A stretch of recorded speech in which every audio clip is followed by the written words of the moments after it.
Essa é a história de um amor que parou e chocou o Brasil quando foi anunciado. Eu tive o prazer de conhecer o Sidney quando ele tinha 17 anos e mais de 350 quilos. Eu fui para uma mansão de influenciadores e lá estava ele. Desde o primeiro dia, a gente não se largou em nenhum momento. Na época eu fazia faculdade, então em muitos dias ele me levava até a estação de Mogi para me ir, até a Liberdade. Ele me esperava. De noite ele não conseguia dirigir por conta da visão. E ele me esperava até 1h30 da manhã, todos os dias. E nessa época, a gente mal tinha dinheiro, mas a gente sempre lembrava um do outro. Seja com uma marmitinha com os últimos vintão na conta. Se ele ver esse vídeo agora, ele vai dar uma risada de canto lembrando dessa situação. Quando chegava a hora de dormir, que o coronel falava, todo mundo pros seus quartos pra dormir. Coro, desculpa, mas às vezes escondido, eu ia até o quarto do Sidney e a gente ficava horas conversando e juntos. Por mais de 2 anos, ele dizia que nunca ia namorar, até que uma foto pra marketing mudou tudo. E com isso, com essa foto também veio a nossa primeira briga, o nosso primeiro fim, mesmo sem termos oficialmente, começado realmente um relacionamento. Naquele tempo, eu ouvi coisas terríveis na internet, nas ruas, e até dele mesmo, que uma certa vez falou que tudo não passava de um marketing. Anos não passavam de um marketing. E isso me machucou absurdamente, mas até que o tempo trouxe o amadurecimento e o perdão. E aí, finalmente, o pedido veio, o dia mais feliz das nossas vidas. Vivemos juntos do nada ao tudo, do tudo ao nada. E assim, oficialmente, começou a nossa história perante Deus, gente? E essa história foi cheia de imperfeições, de desafios, mas ela sempre teve o principal, que foi o amor. O amor e o propósito. Porque desde o primeiro momento a gente soube que o nosso reencontro, a nossa história, tudo era um propósito, não era um acaso da vida. Na nossa primeira briga, que foi na mansão, eu e o Sidney não estávamos nos falando e ele me chamou no quarto e falou pra gente ser amigos. E eu falei pra ele que eu não poderia ser amiga de alguém que eu amasse. Sidney sofreu um atentado em João Pessoa e assim que eu vi isso, a primeira coisa que eu fiz foi desbloqueá-lo e mandar mensagem e ligar pra ele, mas eu não obtive nenhuma resposta já automaticamente. E eu liguei pro segurança dele, e o segurança dele me explicou que ele estava tomando banho, estava com uma ansiedade muito grande, por isso ele não havia, visto o celular. Conversei com ele, ele falou que ele já estava melhor e que assim que ele saísse do banho ele ia falar comigo. Eu sempre soube de tudo sobre o Sidney. Se me perguntarem o que ele gosta de comer, eu sei de cor, quais medicações dele que ele toma, eu sei de cor, quais exames, tudo. E quando eu falei com ele, eu falei, você levou tal remédio? Toma tal remédio. Ele falou, não, eu não tenho aqui. E nisso, eu tentei ainda arrumar o remédio, mas não deu certo. E aí eu pedi pra ele tomar um outro, que eu já sabia que quando não tinha esse, dava pra tomar o outro e substituir. Ele dormiu o voo inteiro e não fica ansioso, porque em voos ele tem muita dificuldade. E nisso, eu passei a tarde me perguntando, será que eu vou até o aeroporto ou não? E eu larguei a minha mágoa, tudo, e eu fui. A gente passou 4 horas dentro do carro. E uma dessas horas foi só em silêncio. Mas eu fui. Ninguém estava lá, ninguém mandou uma mensagem pra ele propondo que fosse buscar. Mas eu estava lá, a pessoa ruim, a pessoa que é taxada de tão horrível, estava lá como sempre esteve em todos os momentos. Com o tempo, o sucesso e o dinheiro chegaram. E assim, pra muitas pessoas não era mais conveniente que eles tivessem um relacionamento. Até que chegou num dos piores dias da nossa vida, que houve o desrespeito familiar. Claro, sem intenção, mas houve. E eu pedi um tempo pra que eu ficasse mais com a minha família, porque eu vivia muito ele, vivia muito a família dele, as coisas dele, e às vezes eu esquecia, das minhas coisas, da minha família. Ele aceitou e começou a sair, muito, sair. E num belo dia, ele simplesmente terminou pela internet, postou na internet que havia terminado. E eu soube, pela página de fofoca, porque até então não apareceu nenhuma publicação pra mim, porque eu tinha restringido ele dos meus stories. Então não aparecia mais nada. E nisso, eu só sabia perguntar o porquê. Porque a gente passou por muitas situações. E quando ele vê isso, se um dia ele vê isso, ele vai lembrar de todas as situações que a gente já passou. E que, eu nunca soltei a mão dele, por mais que às vezes a gente falasse e pensasse. E, enfim, de ambos, nunca tinha acontecido isso.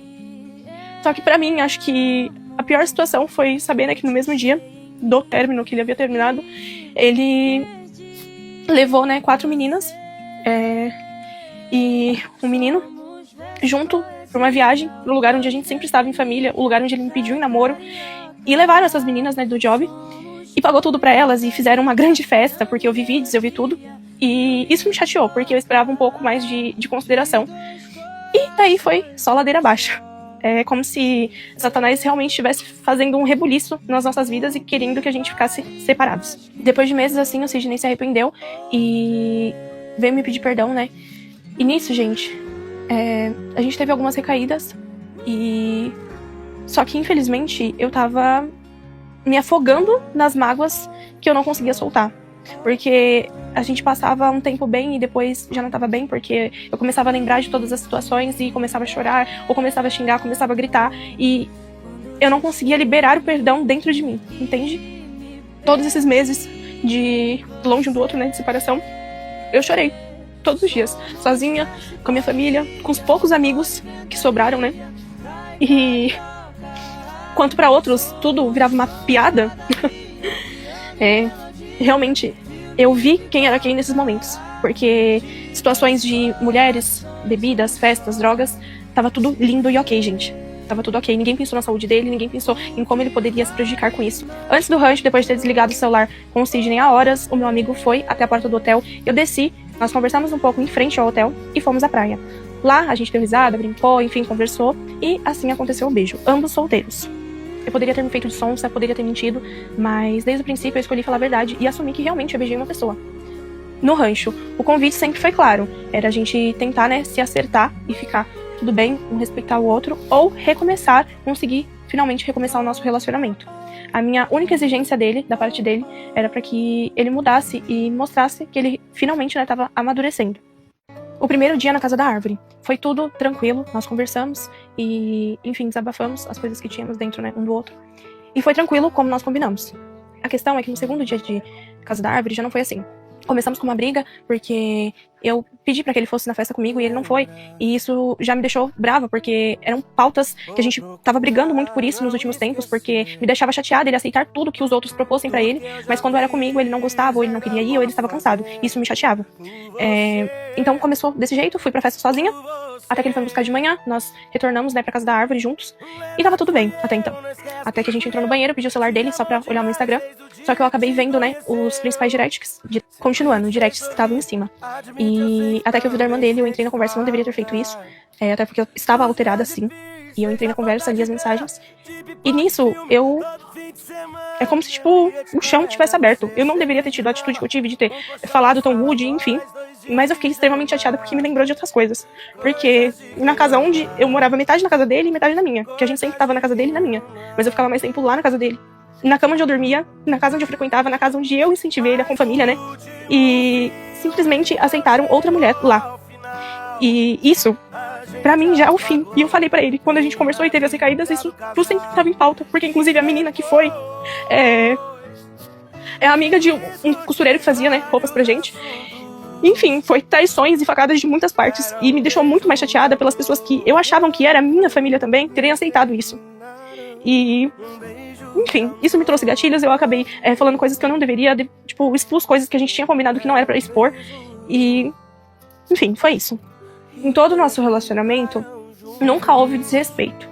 E nunca houve traição também de nenhuma das partes. Muitas pessoas tentaram e conseguiram corromper muita coisa. Mas, gente, uma coisa eu tenho certeza. Tipo, o nosso amor não foi de 3, 2 meses. E sim de quase 4 anos, sabe? E pode faltar o que fosse. Mas nunca faltou amor, respeito e muito amor. Porque se eu pudesse, eu tirava do meu coração pra dar pra ele. Só Deus sabe das noites que a gente passava chorando, desabafando, e a gente agradecia um ao outro pelo amor e por ter nos conhecido, pelo propósito, por Deus ter nos unido. E, enfim, é uma pena que essas pessoas tenham feito isso, porque eu chateei muito com pessoas me julgando. E quando foi na vez dele, as pessoas estavam aplaudindo e cagando pra Nicole chorando, porque a Nicole tava sofrendo. E ele tava garanhão, gostosão, tá pegando todas, isso mesmo, você tem que viajar com fulana, você tem que fazer isso, você tá apaixonado por fulana. Então, tipo assim, na vez dele foi tudo engraçado, foi um circo, né? E aí eu beijar alguém, depois de quase 4 meses separados, tudo bem, a ocasião, né, não deveria ter feito isso, porque não tinha necessidade, né, de eu me submeter a isso nesse momento. Mas, tipo assim, aí a Nicole é a traidora, sendo que não houve traição. E aí a Nicole também é o lobo em pele de cordeiro. Mas ninguém foi lobo em pele de cordeiro quando sabia de tudo que o Sidney estava fazendo e todo mundo estava aplaudindo, inclusive sabendo que ele estava fazendo uso de coisas que iriam matar ele.